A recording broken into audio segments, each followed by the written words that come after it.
Assalamualaikum warahmatullahi wabarakatuh. Selamat sore teman-teman.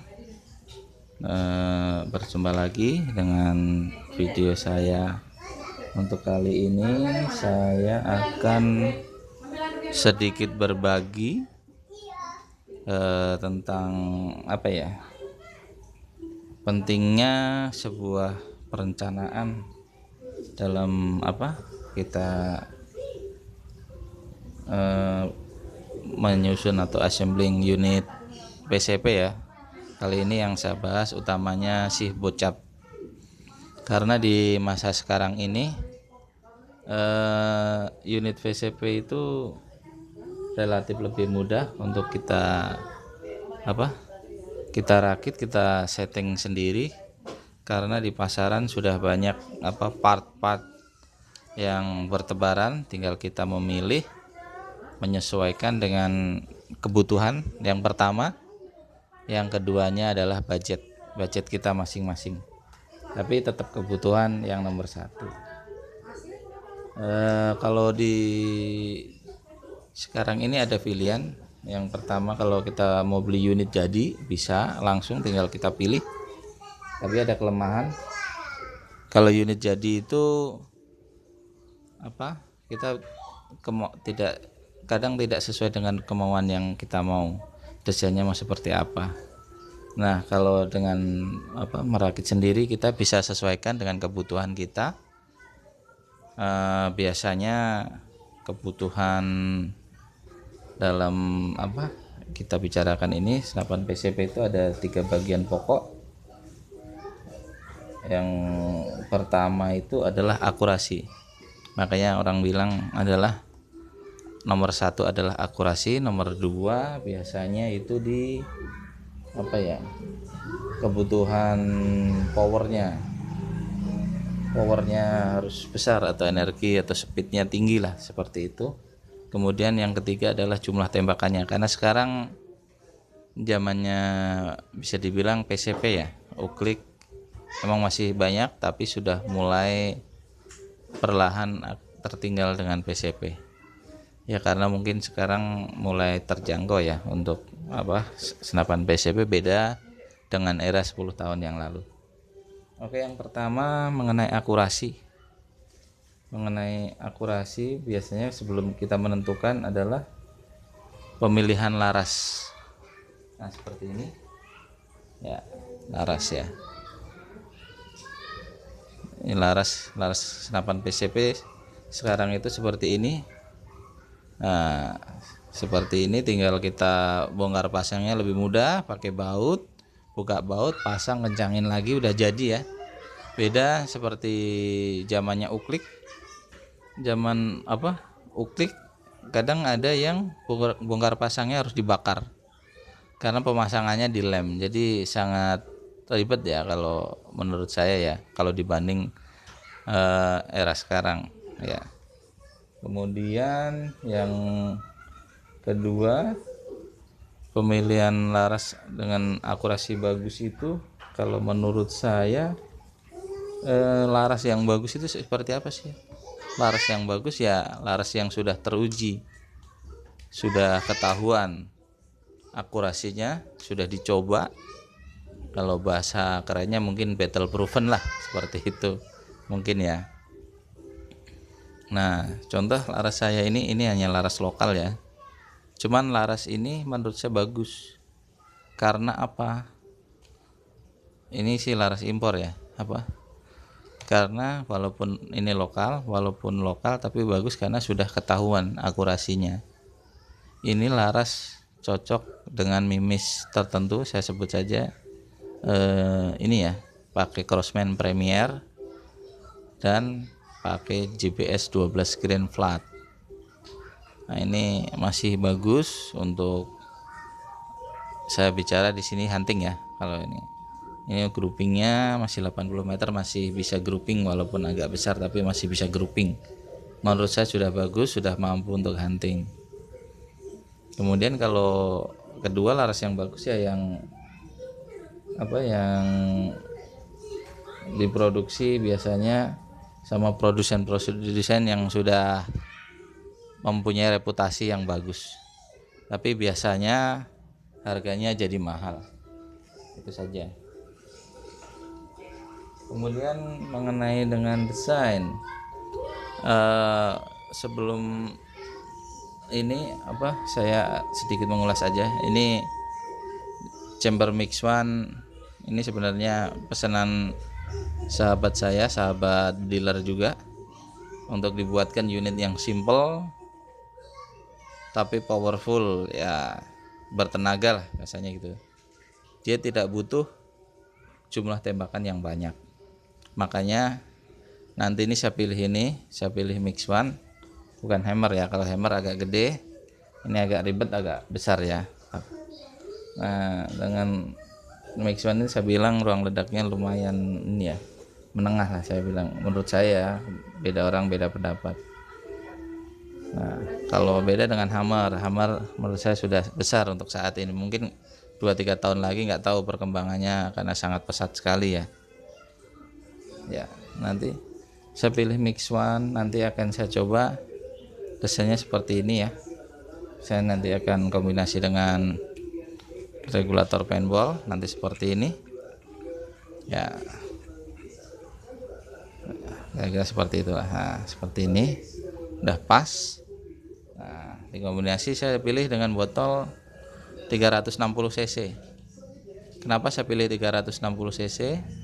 Karena sahabat saya memintanya jumlah tembakannya nggak usah terlalu banyak, 50 saja cukup. Kalau lebih ya syukur gitu lah. Nanti akan saya setting ini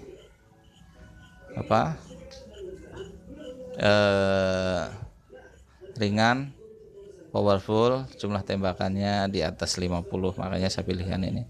Kalau misalnya pengen tembakan yang lebih banyak, bisa dengan cc yang lebih besar, atau bisa juga dengan pemilihan tabung yang berbeda.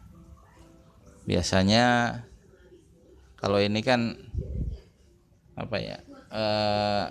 anjuran dari produsennya itu work pressure-nya di 3000 psi, terus maksimalnya di 5000 ya. Jadi nanti akan saya kasih output di 1800 yang mudah-mudah saja. 1800 kan output standar regulator ya, bawaan kalau kita beli standarnya segitu, jadi tidak usah terlalu banyak merubah. Dan isi anginnya saya sarankan jangan 3000, karena 3000 ya 3000 sih sebenarnya nggak apa-apa, aman. Cuman saya sarankan mungkin di 2800 saja. Mungkin prediksi saya bisa efektif sekitar 70 sampai 80 kali tembakan untuk mengangkat mimis di 12 atau 13 grain di 950-an fps. Saya rasa udah melebihi dari permintaan teman saya maksudnya. Beda lagi kalau kita memilih hammer, sama seperti punya saya yang ini unit hunting saya. Nah, itu saya pakai adapter seperti ini nih. Adapter seperti ini. Jadi agak panjang ya. Sebenarnya pakai langsung gini juga bisa, cuman itu kebetulan saya pilih desainnya seperti itu karena saya juga ini satu senapan buat 2 popor ya. Satunya buat popor ini, yang satu buat poporan. Jadi bisa dipindah-pindah popornya. Seperti ini saya contohkan ya. Ini udah saya buka ya bautnya. Tinggal cabut saja. Sebentar. Tinggal cabut.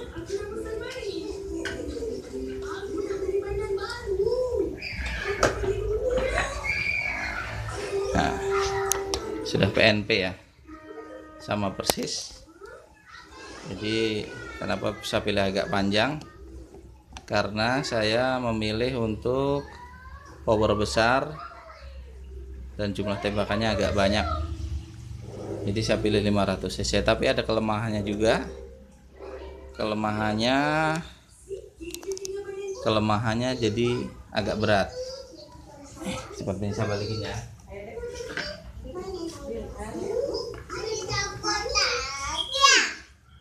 Seperti ini saya dekatkan. Ya.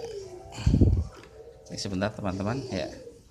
Ya, untuk mereduksi beratnya saya pilih popor yang agak ringan. Jadi nanti tersubstitusi dengan berat chamber dan berat tabungnya.